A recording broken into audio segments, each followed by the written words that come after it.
Hare Krishna, dear devotees. Today we are going to read from the book Message of Godhead, Chapter 2, Karma Yoga, Work with Transcendental Results, from page 29 to 34. The learned sages inform us that one takes his birth in India, the holy land of Bharatvarsha, after the gradual process of evolution through 84 lakh species of life, including 9 lakhs aquatic species, 2 lakhs non-moving species such as vegetables, 1 lakh 10,000 reptile and insect species, 1 lakh bird species, 3 lakhs beast species, and 4 lakhs human species. The living spirit transmigrates from one species of life to another, and he is moving in that way for millions and millions of years within the hollow of the great universe. For this reason, the spirit soul is described as all pervasive. As we have already mentioned, the Sri Chaitanya Charitamrita, that one who has at long last taken his birth in the holy land of Bharatvarsh, India, should render the supreme benefit to others after he himself has become enlightened by self realization. In no other country have great sages endured so much for the realization of the spirit soul. It is admitted that in the Western countries the people have done their best to advance the culture of material science, which is centered on the material body and mind. But notwithstanding all such advancement of material knowledge in the West, the people in general there are suffering the poisonous effects of materialism because they have cared very little for the culture of spiritual science. Great thinkers in the Western countries must therefore look to India if the message of Godhead is to reach their ears. To douse the fire of materialism and brighten the future of mankind, Sri Krishna, the personality of Godhead, has elaborately discussed in Bhagavad Gita the subject of Karma Yoga, work with transcendental results.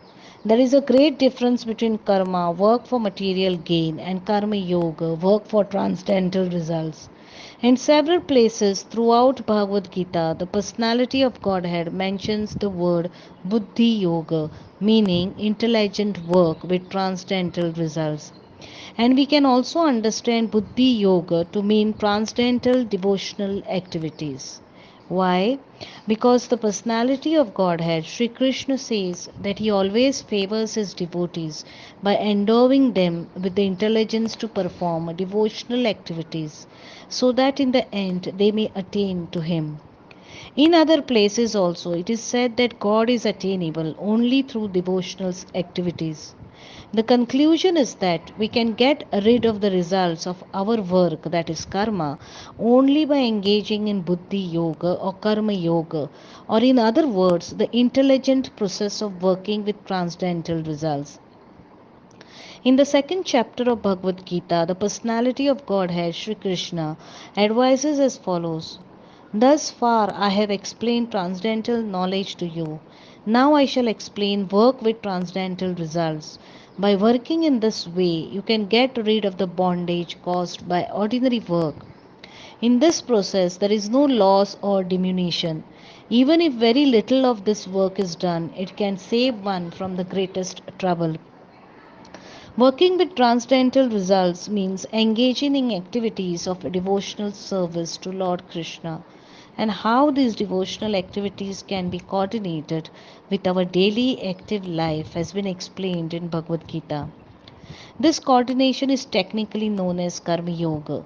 When mixed with the culture of knowledge, the same devotional activities are technically called Jnana Yoga. But when such devotional activities transcend the limits of all such work and knowledge, the state of affairs is called pure transcendental devotion or Bhakti Yoga. The various actions that we perform in this world beget various specific results. When we begin to enjoy these results, the fruits of our work, these actions of enjoyments also produce in their turn further results as a matter of course. Thus, we develop a big tree of actions and reactions with their respective fruits.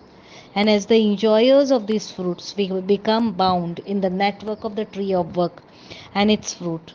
Birth after birth, the spirit soul remains bound up in the process of producing such fruits and enjoying the same. We have very little chance of escaping this bondage of action and reaction, work and its fruitive results. Even after abdicating all work and accepting the life of a sannyasi or renunciant, one still has to work, if only for his hungry stomach. So there is no way out, no way to avoid doing work, if one for the belly's sake. As a result, the personality of Godhead Sri Krishna advised Arjun, O Arjun, you must always do your duty.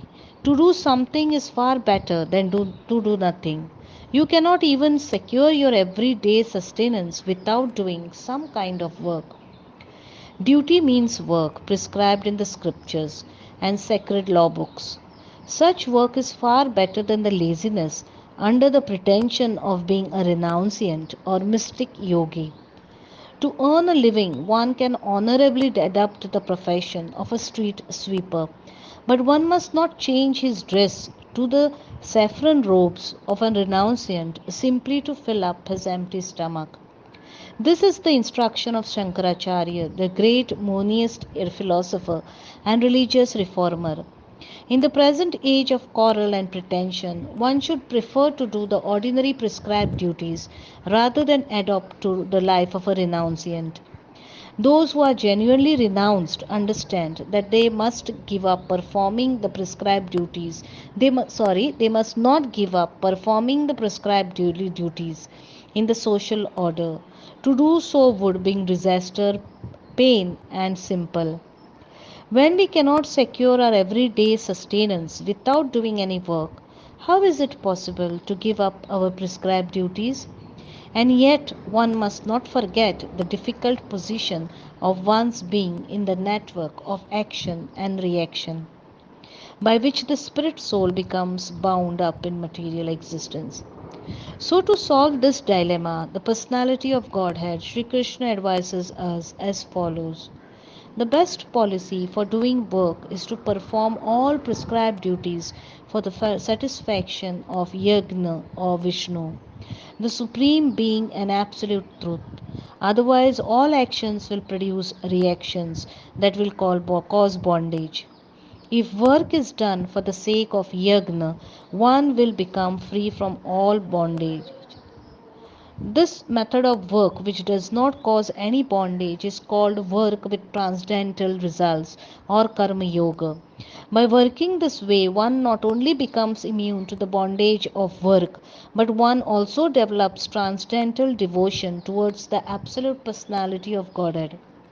Rather than enjoying the fruits of his work himself, a person should dedicate the same for the transcendental loving service of the personality of Godhead. This is the first step on the ladder of devotional service. Lord Chaitanya taught us this process of devotional service to Śrila Rupa Goswami at Dasasmedh Ghat in Prayagya. There the Lord said that only by the mercy of Sri Krishna, the personality of Godhead, and the mercy of the spiritual master can a fortunate soul get the seed of transcendental, loving devotional service. Karma Yoga is the first stage of this pure devotional activities. This science is taught by Sri Krishna himself or his bona fide confidential servants. Unless one takes lessons from such sources, one must inevitably misunderstand the import of Karma Yoga, as do the ordinary mundaners who often advertise themselves as Karma Yoga experts. We have to earn some wealth just to push on with our material existence. In exchange for that wealth, we have to secure the necessities of life, primarily something for our hungry stomach. When we eat, we keep a healthy body. When we keep a healthy body, we earn our livelihood. This is the wheel of work on which we circumambulate all over the universe. There is no estimation of how far and how long we have been circumambulating in this way, suffering life and life, the contentment distresses resulting from the struggle for illusionary material happiness, which is like a will o' the wisp. In the capacity of a false enjoyer, without any obedience to the supreme powerful Lord, the soul searches for permanent happiness life after life. But he does not know where real happiness is. As Prahlad Maharaj says, no one knows that his ultimate self interest is to reach Vishnu, the all powerful Godhead. Without knowing our real self interest, we are aimlessly voyaging on the ocean of material existence, life after life, and tossed as we are by the waves of action and reaction, we cannot ascertain the volume of our distresses in undertaking such an ominous journey. We must know that the goal of our voyage is to reach the Absolute Truth, Vishnu, the all pervading Godhead. Sri Krishna confirms this by saying that everything must be performed for the satisfaction of Vishnu or Yagna. In the Rig Veda, the same truth is described. Vishnu is the supreme deity, and thus all subordinate gods look to Vishnu and his lotus feet. The author of the Vedas is the personality of Godhead himself. Consequently, his Bhagavad Gita is the finest summary of all the teachings in the Vedas. There is no doubt about it. Sri Krishna's instruction is therefore that if we want to be free of the bondage to the wheel of work, we must do everything for the satisfaction of Vishnu and Vishnu only. Thank you, devotees. We will stop here. Hare Krishna.